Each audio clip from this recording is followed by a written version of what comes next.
So for today's video, I'm going to be taste testing a new flavor of Ben and Jerry's ice cream. It's named after a NFL football player who, was standing up for, some of his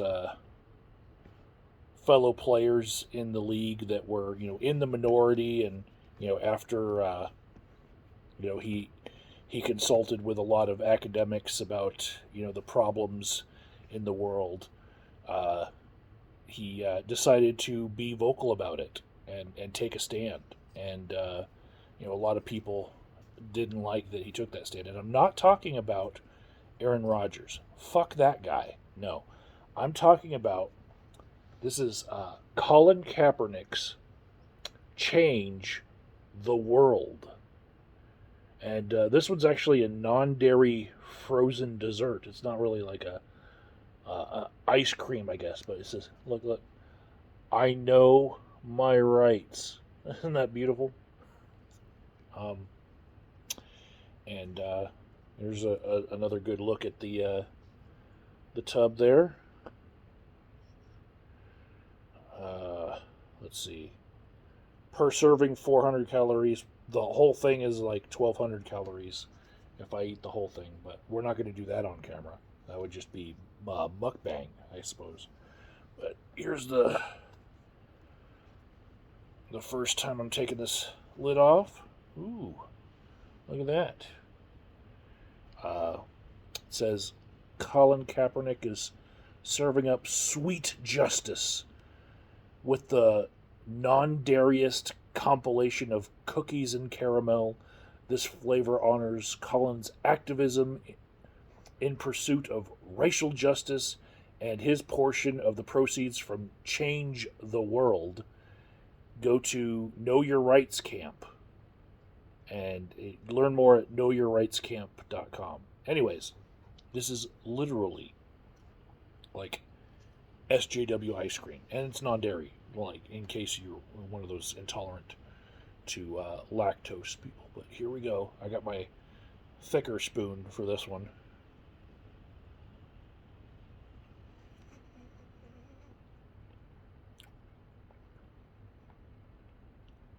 Pretty good. The the caramel part is what I'm tasting throughout. It's like a caramel and cookie dough uh, that is more prevalent in this flavor. Really like it. Um, but yeah, NFL talk, people, because we're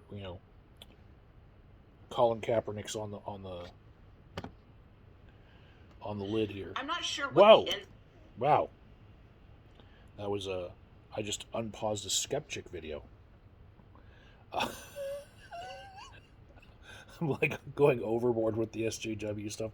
I'm not even fucking trying. Agent of Doubt here, world's worst SJW. So NFL talk.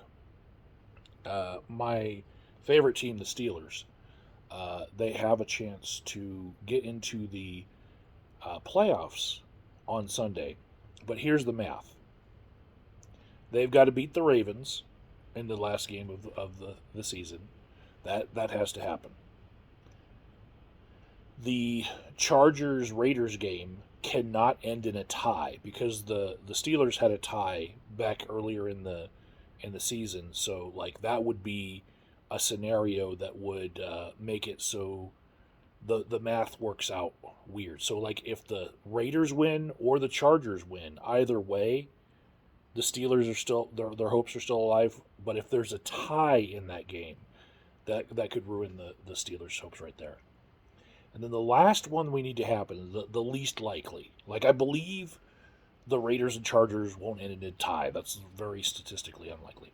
And I believe that the Steelers can whoop those Ravens' ass this year. I believe it, right? I'm confident, right? What I don't believe is the last piece to the formula, and that is that the Indianapolis Colts would have to lose to the Jacksonville Jaguars.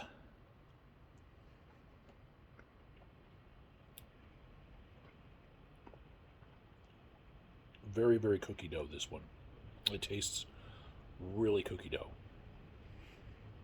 Anyways, um, problem is the Jaguars are the worst team in the NFL this year, right now. And if you were to look at the NFL draft, they would be the first pick in the first round if they stay the worst team. They would lose first pick in the draft if they beat the Colts. So they would have to, at this point, since they have no chance of having a very successful season, they would have to be stupid to win. Like the Colts could throw out their third or fourth string players and they're just going to walk right over the Jaguars because the Jaguars need to lay down.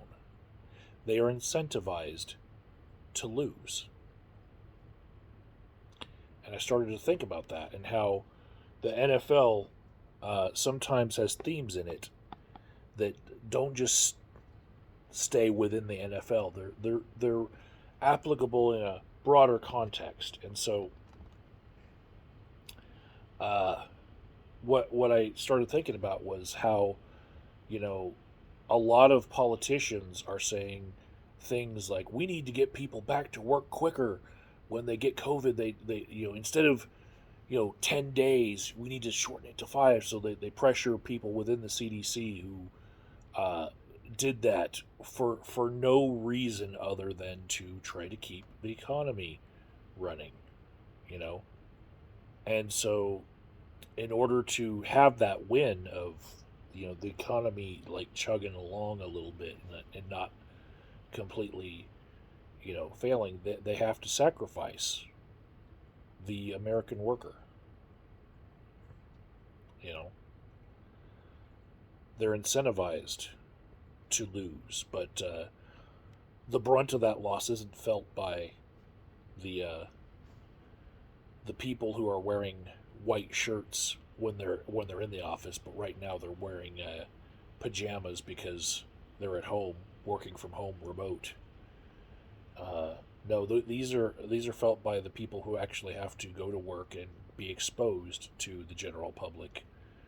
Uh, those are the people who are losing.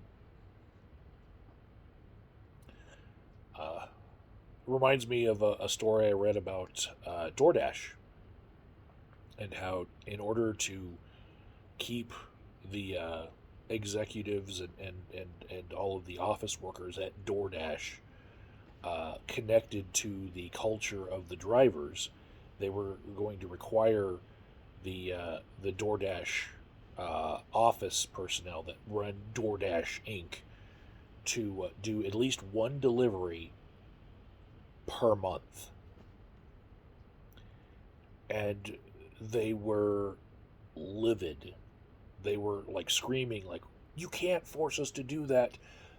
That would get us exposed to COVID.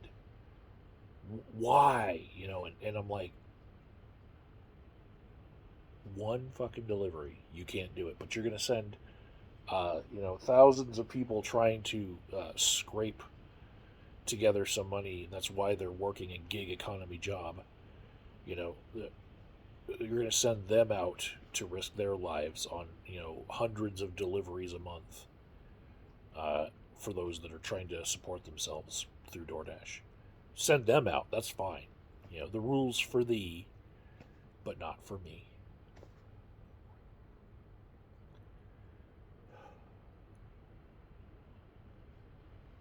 I am really enjoying the fact that at least some companies are putting out messages that are, I think, appropriate for our time.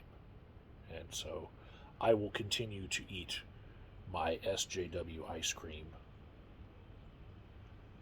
and support companies like Ben and Jerry's. It's fucking awesome.